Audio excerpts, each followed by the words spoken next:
Ang pag-ibig ay maraming kahulugan, mula sa ilang bagay na nagbibigay ng kunting ligaya. Karaniwang nagpapahayag ng positibong damdamin o matinding anyo ng pagkagusto. Ang pag-ibig karaniwang sumasalungat mula sa galit o kawalang bilang disekswal at emosyonal na anyo ng romantikong paggiliw. Sa isang liblib na probinsya sa Western Visayas, naninirahan ang binatang si Kulas. Si Kulas ay isang mabait at matulungin na binata sa kanyang mga magulang na sina Nanay Iska at Tatay Pilipe. Unico-iho ang binatang si Kulas, kaya't siya lamang ang katuwang sa buhay ng kanyang ama't ina. Ngunit sa kanyang pagkabata ay kasama niyang lumaki ang kanyang kababata na si Soledad, na kapitbahay lamang nila. Sa murang edad na palagi silang magkasama ay hindi maiiwasan na maaga silang natutong umibig. Madalas pa silang maglaro sa isang lilim ng matandang puno ng balete na may ilang metro ang layo sa kanilang mga bahay. Sa edad nilang 10 ay nagbitaw sila ng sumpa na inukit nila sa puno ng balete. Iniukit nila ang kanilang pangalan na may marka ng puso, ang sumpaan ng kanilang pag-iibigan kapag tumuntong na sila sa hustong gulang.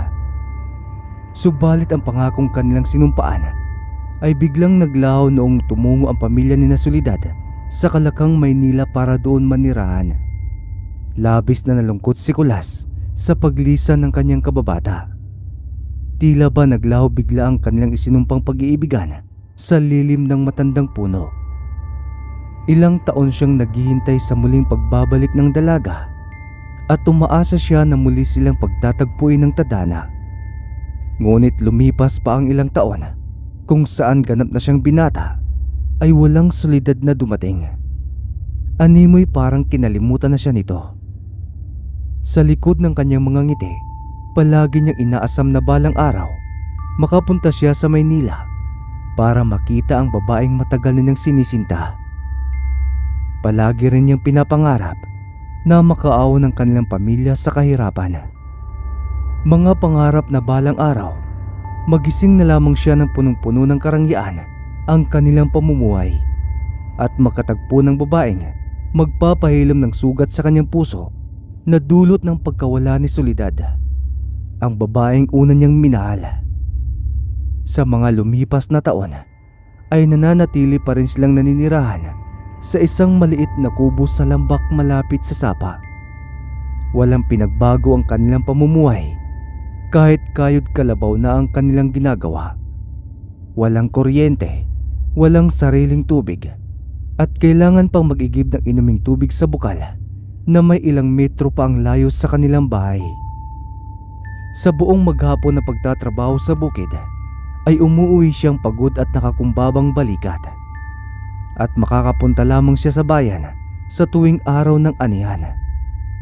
Ngunit sa darating na pag-aani ay isang pangyayari ang magpapabago sa kanyang buhay. Isang misteryosong babae ang papasok at gagambalas sa kanyang pagkatao.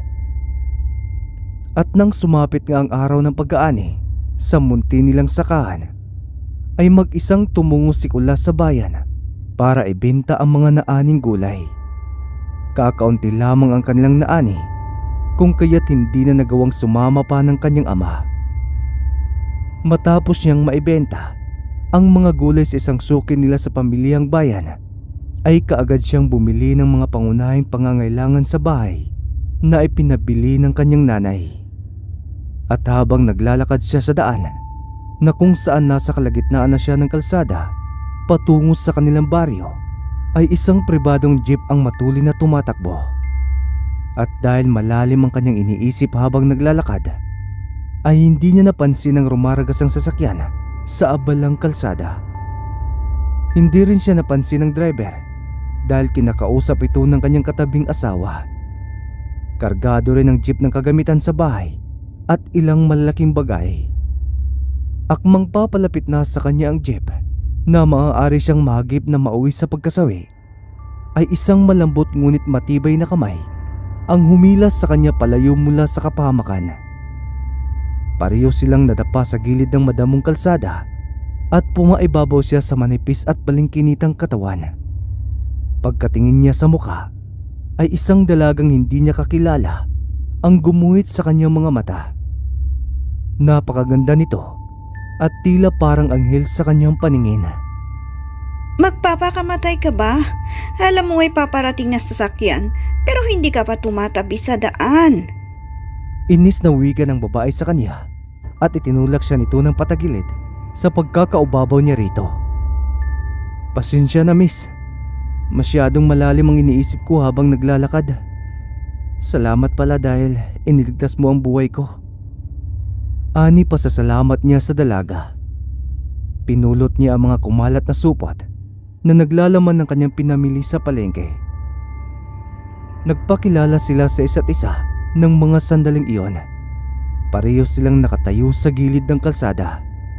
Ani umano ng mayuming babae sa kanya na nakasunod lamang siya sa paglalakad na pauwi na sa kanilang bahay malapit lang sa kalagitnaan ng bayan.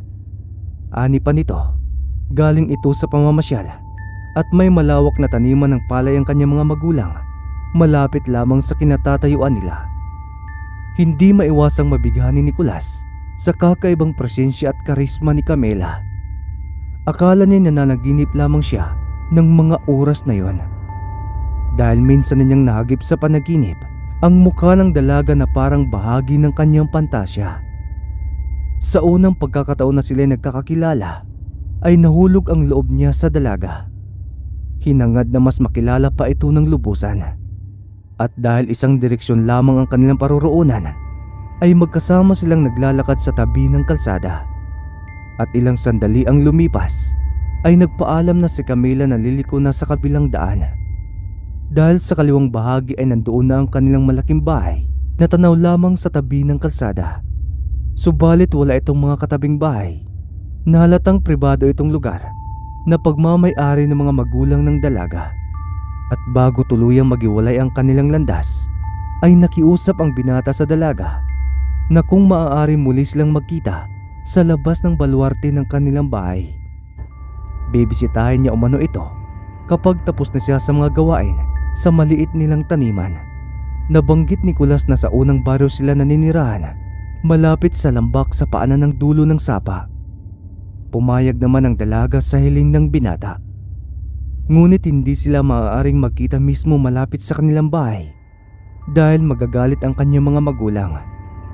Sa tabing kalsada lamang sila magkikita. Gumamit sila ng palatandaan tuwing magkikita sila sa pamamagitan ng pagsipol. Sa puntong iyon, pareho silang masaya sa kanilang kasunduan at sa unang araw ng kanilang pagkakaibigan.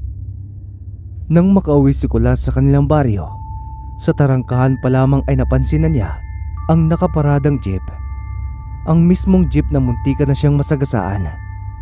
Nakaparada ang sasakyan sa malawak na patag na lupa, papasok sa kinatitirikan ng kanilang bahay. Malinaw niyang nasisilayan na puno ng bagahe ang sasakyan, ngunit walang taong nakasakay doon.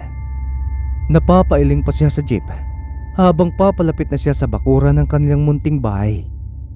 Subalit nagtataka siya kung bakit tila may kinakausap ang kanyang mga magulang. Nahalatang may bisita ang mga ito at maaaring lula ng jeep ang mga taong iyon. Hindi alam ng binata ang gagawin nang makapasok siya sa kanilang bahay. Matutuwa ba siya o maiinis dahil sumilay sa kanyang mga mata ang wangis na isang mayuming dalaga na pamilyar sa kanyang paningin kahit na matagal silang hindi nagkita? Nagmamadaling tumayo ang dalaga at mabilis na tumakbo papalapit sa kanya at mahigpit siya nitong niyakap kasabay ng pagtulo ng namumuong luha sa mata ng mayuming dalaga. Nicolas, salamat at muli kitang nakita at nayakap. Walang araw na hindi kita naaalala. Sobrang miss na kita, Nicolas. Hindi mo alam kung gaano kahirap para sa akin buhat nang magkalayo tayo. Pangako, hindi na tayo muling magkakalayo dahil dito na ako maninirahan. Hindi ako makapapayag na muli tayong paghiwalayin ng panahon. Ani solidad sa kanya na may pagkasabik habang mahigpit siyang niyakap. Walang naging tugon ng binata sa mga binitawang salita ng kanyang kababatang sinisinta. Hindi siya natutuwa sa muli nilang pagkikita dahil muntik na niyang burahin sa kanyang alaala ang masayang nakaraan nila ni Soledad. At habang nakatali siya sa mga bisig ng dalaga, ay sinipat niya ng tingin ng tatlong kasama ni Soledad na kausap ng kanyang mga magulang. Tanging ang ina ng dalaga ang pamilyar sa kanya at hindi kakilala ang dalawa. Bumaklas ang pagkakayakap sa kanya ng dalaga nang tanungin niya ito kung bakit hindi niya kasama ang kanyang tatay. Malalim na napabuntong hininga si Soledad bago nagwika. Anito, patay na raw ang kanyang ama nang dapuan ito ng matinding karamdaman. Tanging ang kanyang ina, tiyuhin at asawa nito ang kanyang kasama. Hinatid lamang silang mag-ina ng kanyang tiyuhin pabalik sa lupang sinilangan. Aalis naman daw ang mga ito makalipas ang 3 araw. Nakiusap ang nanay ni Soledad sa mga magulang ni Nicolas na pansamantala munang makituloy sa kanila habang inaayos ang nasira nilang bahay. Hindi naman tuluyang nawasak o nabulok ang dati nilang tinitiran dahil inaayos naman ito ng tatay ni Nicolas at ginagawang imbakan ng gulay at gamit sa pagsasaka. Sa unang gabi ng pananatili ni Soledad sa tahanan ng binata ay hindi siya masyadong kinakausap ni Nicolas na tila ba hindi ito masaya sa kanyang pagbabalik. Animoy nilipad ang hangin ng dating pagkasabik na masilayan ng babaeng una niyang iniibig. Naramdaman ni Soledad ang panlalamig sa kanya ng binata na para bang hindi na siya nito mahal kahit na matagal na panahon silang hindi nagkita. At sa katahimikan ng gabi ay hindi panawa ng antok ang binata. Palagi kasing gumugulo sa kanyang isipan ang mayuming mukha ni Camela. Sa tuwing nabubuo sa kanyang imahinasyon ang mapupungay na mata at mapupulang labi ng bagong kaibigan, ay tila tumatambol ang kanyang puso.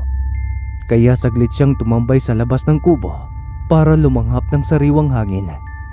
Maliwanag din ang buwan at kumakaway ang mga dahon sa bawat pag-ihip ng malamig na hangin. Nagulat na lamang siya nang may biglang yumakap sa kanyang likuran at idinampi ang mukha sa bahaging itaas ng likod at nagwika ng, Hindi ka ba masaya na nandito ako sa iyong tabi? Napansin ko na hindi ka nasasabik na muli mo akong makita. Hindi mo na ba ako mahal? Simula nung magkalayo tayo ay wala akong iniisip na iba kundi ikaw lamang. Ikaw lang ang lalaking minahal ko sa buong buhay ko.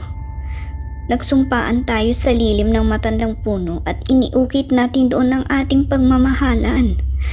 Kailanmay ang sumpang iyon ay nananatiling nakabaon sa aking puso. Ang sumpaang yun, bahagi na lamang ng ating nakaraan, Soledad. Maraming taon ang lumipas at marami na ang nagbago. Hindi na tayo mga bata para maglaro. Ilang taon kitang hinintay at umaasa na muli kitang makita. Malalim na ang gabi, Soledad. Bumalik ka na sa iyong silid at matulog. Alam kong pagod ka sa mahabang biyahe. Anis sagot ni Nicolas na may malungkot na tinig. Tinanggal niya ang mga kamay ng dalaga sa pagkayakap sa kanya at naglakad pabalik sa kanyang silid na kung saan naroon ang kanyang mga magulang na mahimbing ng natutulog. Kinabukasan, hindi mo na tumungo ang mag-ama sa munti nilang taniman dahil tinulungan nilang tiyuhin ng dalaga na kumpunihin ang bahay ng mag-ina. Sa buong maghapon ng pag-aayos ng sirang bahay ay hindi man lamang pinansin ni Nicolas si Soledad. At nang sumapit ang dapit hapon na kahit pagod na ang binata ay nagpaalam siya sa kanyang mga magulang na aalis saglit at babalik bago maghapunan. Pumayag naman ang kanyang ama't ina kaya't nagmamadali siyang nagbihis ng damit at sabik na naglakad palabas sa kanilang baryo. Halos liparinan niya ang daan, marating lang ang tagpuan nila ni Camela. At nang makarating siya sa tabi ng kalsada, natanaw lamang ang malaking bahay ng dalaga, ay mabilis siyang sumipol. Bumukas naman ang bintana sa ikalawang palapag, malapit sa terasa, at sumilip doon si Camela. At kahit nasa malayo ito, ay kita sa kanyang mukha ang pagkasabik ng makita ang binata. Pasensya ka na, Camela, kung ngayon lang ako nakarating. Hayaan mo na, Kulas. Ang mahalaga ay dumating ka. Kanina pa kasi kita hinihintay eh. Halika, sumama ka sa akin. Saan tayo pupunta, Camela?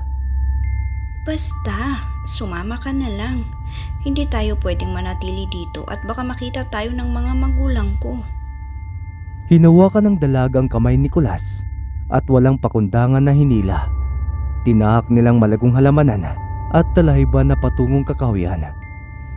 Ilang saglit pa'y narating na nila ang isang lumang balon na napapalibutan ng mga puno. Masyadong tago ang lugar kaya walang makakakita sa kanila. Doon sila masinsinan na nag-uusap patungkol sa panimulang yugto ng kanilang pagkakaibigan. Mas lalo nilang nakilala ang isa't isa at sa tamis ng kanilang pag-uusap ay tila huminto ang oras sa pagitan nilang dalawa. Bawat segundo ay wala silang pinalampas na sandali na malaman ang bawat gusto nila sa buhay na mangyari sa hinaharap. Bawat banggaan ng kanilang mga mata ay may malalim na kahulugan na tanging puso lamang ang makakaunawa.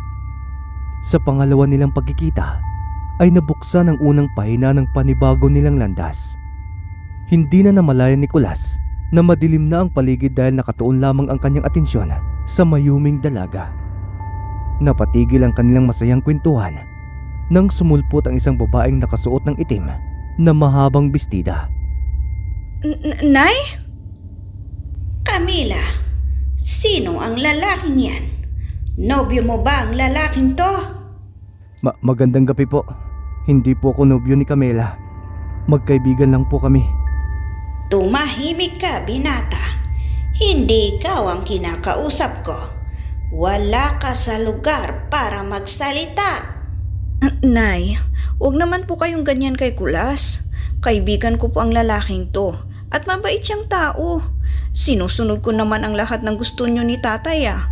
Huwag mo naman siyang ipahiya sa harapan ko. Kaibigan? Sinong nagsabi sa'yo na makipagkaibigan ka sa taong ito?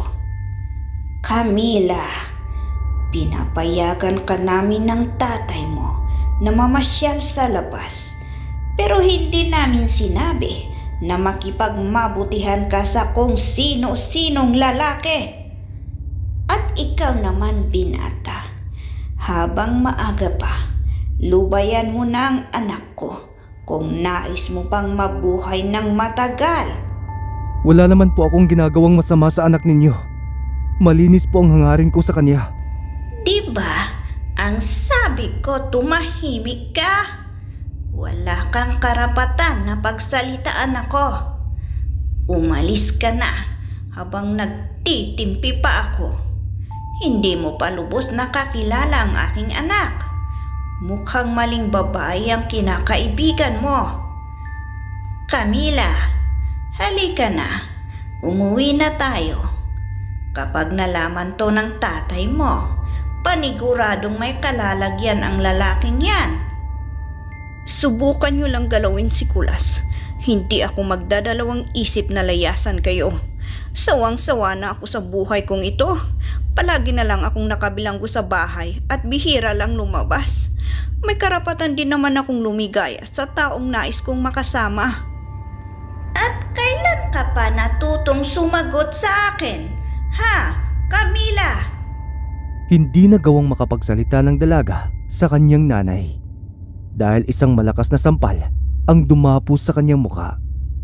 Akmang lalapitan na sana ni Kulas ang dalaga ay bigla na lamang siyang napaatras dahil sa panilisik ng mga mata ng ginang. Nagbabaga ito sa malamlam na paligid habang nanginginig ang panga sa labis na galit. Ang mas lalong nagbigay sa kanya ng matinding hilakbot nang biglang dumating ang ama ni Camela. Namumula ang mga mata nito na parang isang mabangis na halimaw. Nasipat niya rin ang paggalaw ng mga daliri ng Ginoo na unti-unting humahaba ang mga kuko. Akala niya namamalik mata lamang siya sa kanyang mga nakikita, ngunit ito'y sadyang totoo at hindi isang halusinasyon. Sa maitim na presensya na bumabalot sa ama ni Camela, ay tuluyang napako sa kinatatayuan si Kulas.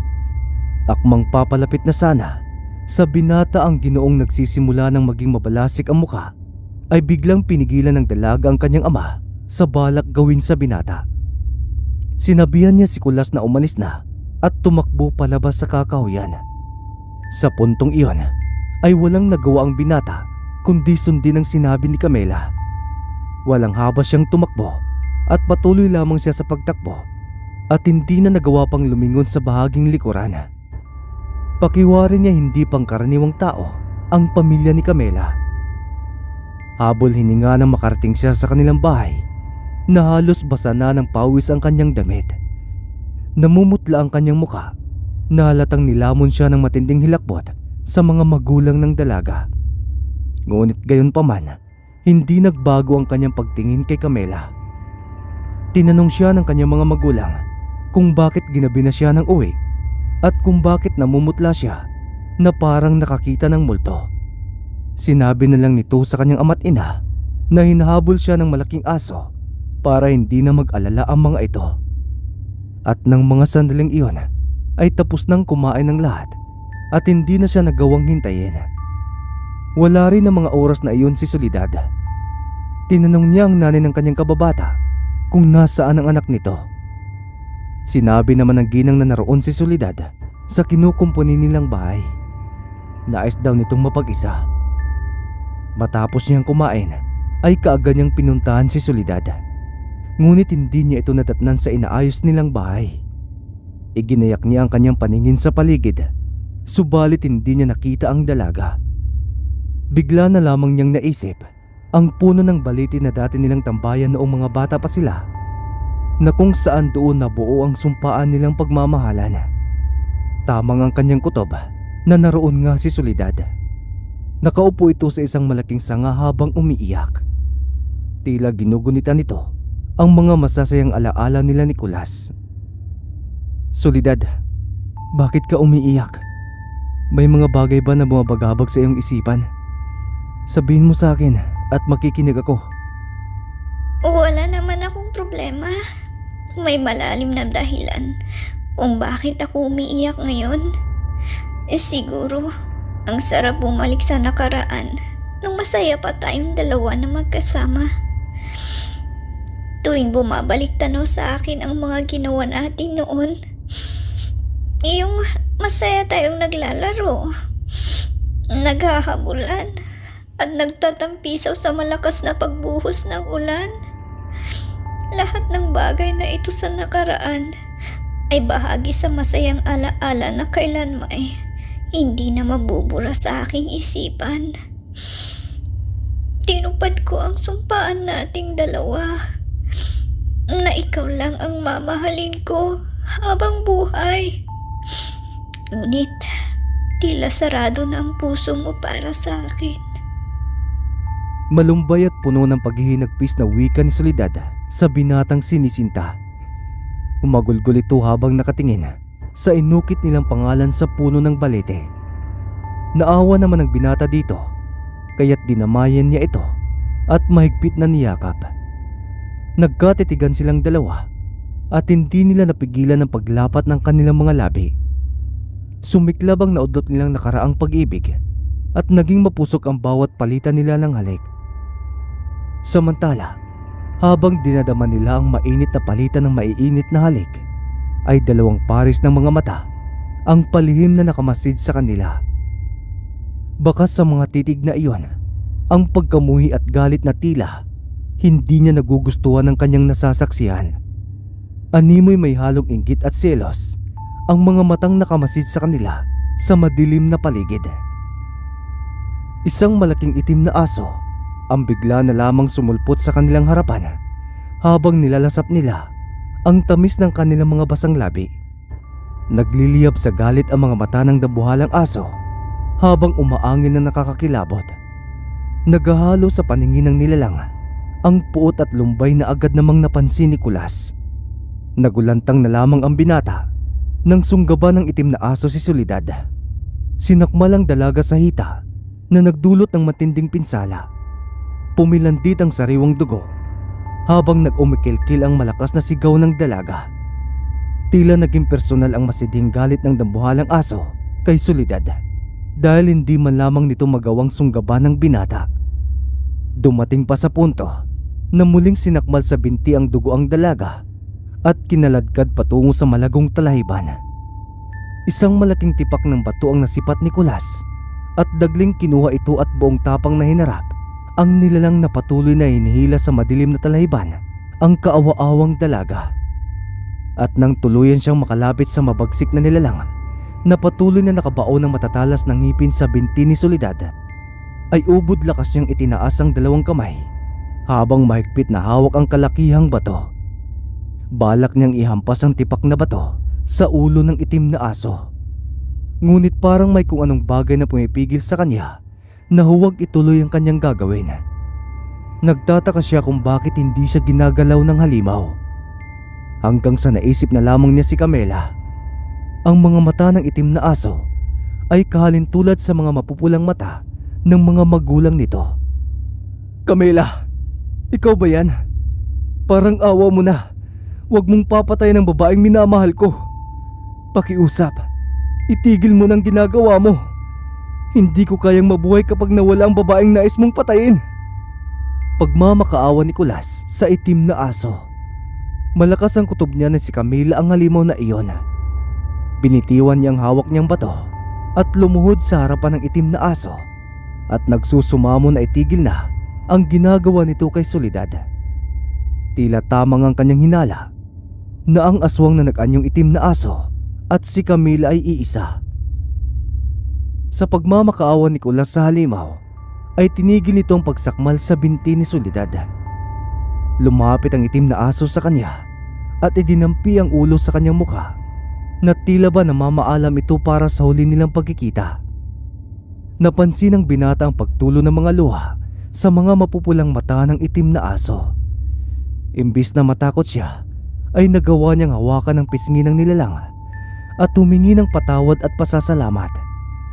Pasasalamat dahil nakinig ito sa kanya na huwag patayin ang dalagang kanyang minamahal. Matapos niyang sabihin ang bagay na yon, ay mabilis na tumakbo ang itim na aso sa masukal na kakahuyan at tuluyang nilamon ng dilim. At sa pag-alis ng halimaw ay agad niyang dinaluhan ng sugatan at nanghihinang dalaga. Binuhat niya ito pabalik sa kanilang bahay. Mabuti na lamang at malawak ang kaalaman ng nanay ni Kulas pagdating sa panggagamot gamit ang mga halamang gamot. Kaya't nabigyan agad ng lunas ang malalalim na sugat ni Soledad. Bagamat kailangan pa ring dalhin sa paggamutan ng dalaga at maturukan ng gamot para sa kamandag ng itim na aso. Nagsinungaling siya sa kanyang mga magulang at sa nanay ng dalaga na asong gubat ang umatake kay Soledad upang protektahan ang tinatagong lihim ng pamilya ni Camela. Kinaumagahan, matapos dalhin sa ospital si Soledad, ay kinausap siya ni Kulas na huwag na lamang sabihin ang kanyang nalalaman. Ang mahalaga ay hindi siya pinatayin ni Camela. At nang umagang iyon ay naglakas loob siyang pumunta sa bahay ng bago niyang kaibigan. Ngunit hindi siya hinarap ni Camela. Ang mga magulang nito ang lumapit sa kanya at sinabing wala na ang kanilang anak at tumungo na itong Maynila na tila nagsisinungaling. Batid din niyang hindi na siya gustong makita pa ng dalagang aswang at ang gabing iyon ang huling sandali na nahawakan niyang pisngi ni Camela na nasaan yung pagkahalimaw. Makalipas ang ilang buwan ay hindi na nga muling nagtagpo ang kanilang landas ni Camela. Tila kusa nang lumayo ang dalaga upang hindi na ito masaktan pa. Sapagkat sa maikling araw na sila nagkakilala ay nabihag kaagad ang puso niya kay Kulas. Naging maligaya naman sa piling ng binata si Soledad at sa bandang huli ay sila pa rin ang nagkatuluyan.